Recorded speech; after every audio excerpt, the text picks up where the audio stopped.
Joe Rogan. Yeah. Going on his show, you described that as being really pivotal for you in your career. Yeah. He's the most generous person that I've met with his audience, with his fan base. All he wants is other people to succeed. He brings on comedians, he brings on writers, he brings on journalists. He helps them promote whatever they're doing. He has this huge fan base. He shares it with people. So I'm very lucky that he's had me on a show a bunch of times. And he's a very good friend. And like when I go on the show, we just have the conversation that we would have privately. We have it on a show. So I think that's why people like it. Podcasting. Yeah.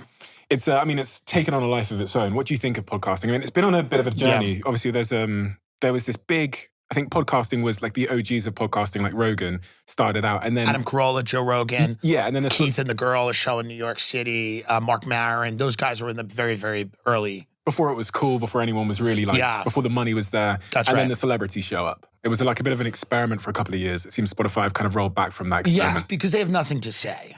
Most celebrities don't. A lot of them, are invented people who are created in a laboratory. The laboratory is CAA, my agency. And they create a person, and they get public relations people, they get lawyers, they get all these people, business managers, agents. They come in and they go, this is who you are. This is what plays. These are the things you highlight about your past. These are the things we don't talk about. Let's leave the Confederate flag at home. They create a person. That person then goes and they're now famous. It's a terrible idea to give that person a microphone and tell them to talk for an hour. It's terrible. Many of these people aren't that talented. Some of them are. Some of them are amazingly talented. Some of them are very, very kind of banal people. People tend to think of Hollywood as this place where it's all satanic pedophiles eating children. Now, undoubtedly, some of that is true, but a lot of it is just very banal, boring people that have been created by these corporations that when you realize how boring they are and then you look at how much money they have and where they live, that's what will drive you nuts. You'll go, oh my God. So that's why podcasting is a really, really bad idea for these people. They should be kept somewhere. They should have very managed things where they come out on the red carpet and they go, how are you doing? And they just go, climate change, and then walk into the auditorium and get an award. They should be allowed to speak 2 to 3 words at once, and they should know what those words are beforehand. It is a terrible idea to give someone, again, these people that all of their interactions are with other famous people. All of their thoughts are filtered through a prism of, corporate lawyers before they can say anything. This is not what podcasting is, in my estimation. Is there any celebrity podcast that you think is? I'm sure there's some that are really good. This is not everyone, right? I'm sure there are people that have really good podcasts. But like, if we're just talking in general about let's give A-list actors a microphone, probably not the best idea. Just probably not the best idea, What's your Because I know they gave Meghan Markle money. They gave a lot of people money there at Spotify, and and so I don't know but then they came out and said we made a mistake. We shouldn't have given these people money. Do you think you should have gotten the money instead? Of course, I absolutely believe that, but I can't compel them to give me the money. I can't compel them. I can't get a member of the royal family to marry me. And I would have stayed in that castle, no matter what was said. But I can't have that happen. So I can't, Oprah doesn't interview me. So I have enough money. But sure, I think it's podcasting to me, the fun of podcasting is being unfiltered, free, and just having fun. Comedy. Comedy's an interesting time, it appears, as someone that's not at all involved in comedy at all, because you have these these two forces almost colliding more so than I've really ever seen in my lifetime, which is good and evil. No, I'm kidding. No, but it's like correctness and comedy. Yeah. Are at war. It seems. Sure. Well. And even correctness has now made its way onto the stage of comedy.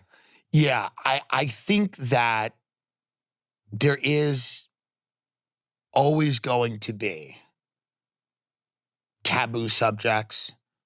There's always going to be things that are harder to make funny than other things.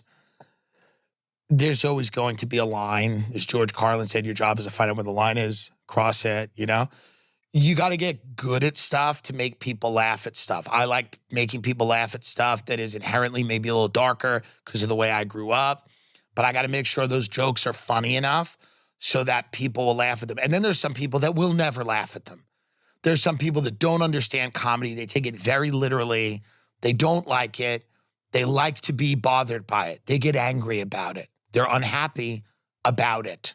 Someone's making someone laugh somewhere and they're angry. I don't know what to do with those people. I don't know how much we can pay attention to those people. I know many of them write articles and, the monologue on television about that they're upset about something. I just don't know how much attention we've paid. We've paid a lot of attention to them over the last 4 years. I think people are a bit exhausted by it. I think people are a bit over it. I think there are people in society that they're allowed to have their reactions to anything you do. You're allowed to hate me, find something I've said offensive, disagree with me. You can write about it, talk about it, whatever you want to do.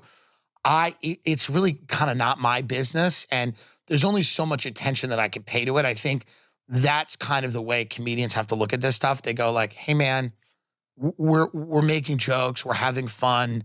You have the right to be very angry about it and be upset about it." But I mean, again, that's a little crazy in my estimation to be that upset by comedians that have no real power.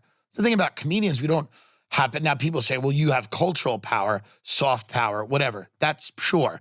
But we don't have the type of power that CEOs of large companies do. Our job is not to, move a conversation forward. Our job is not to, our job is to be funny. Now, if we do some other things, if we happen to shed light on something that's good, if we move a conversation forward, if we illustrate a truth, that's a great thing and it's secondary. Our primary job is to be funny. And that's being wrong. That's being stupid. That's being short-sighted. It might be even being bigoted. If it's funny, we're not in the job of being right. We're not in the job of being correct. There are people whose jobs are they have to be right. A surgeon has to be right. They can't just wing it.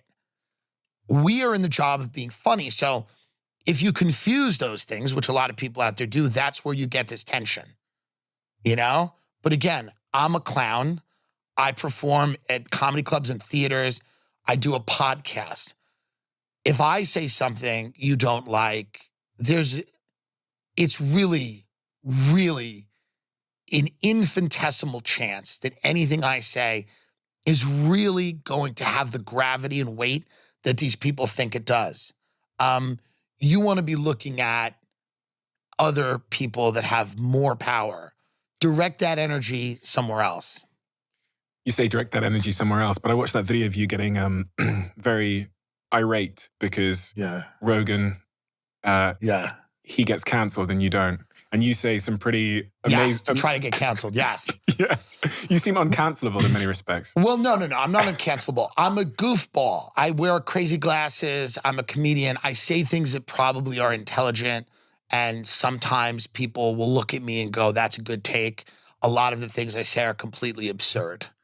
And I don't even know which is which when I say it. Because I do 2 hours of broadcasting. I've done it for 8 years. And I don't know what I'm going to say until I sit down and I talk. And some of the things I say that are absurd start intelligently. And some of the things I say that are intelligent maybe start absurdly. And that's the fun of it to me. If I knew what I was going to say, or if I had an agenda, if I wanted to say a certain thing, I would get very bored very quickly. But I just try to look at stuff and go, what do I think? What do I think? I'm being told this. What's my reaction, And that's kind of like what I try to do. But yeah, I think I'm goofy. And if people are mad at me, they look stupid sometimes because of how over the top I am about certain things and how wild. And again, a lot of it I think is funny, right? So Joe has a different podcast. He has a podcast where sometimes it's funny, but he has very serious people on. He's the biggest podcast, I think, in the world. I think you guys are maybe the second. Right? You're up there. I have no idea. You have no idea. Okay. Clever. But, he's hugely successful and he, does all these really amazing interviews where he researches and he reads books and he's smart and he's talking to somebody, and I'm like shooting from the hip. I'm just going off the top of my head. And like halfway through a story, I'll go, oh no. And I'll just go the other way on it because I'll realize sometimes I'll read the third paragraph. I'll be dismissing the whole thing. And then when I get to the third paragraph, I go, oh, this is a problem. So it is. And that's what I think makes it funny. If you love the Diary of a CEO brand and you watch this channel, please do me a huge favor. Become part of the 15% of the viewers on this channel that have hit the subscribe button. It helps us tremendously, and the bigger the channel gets, the bigger the guests.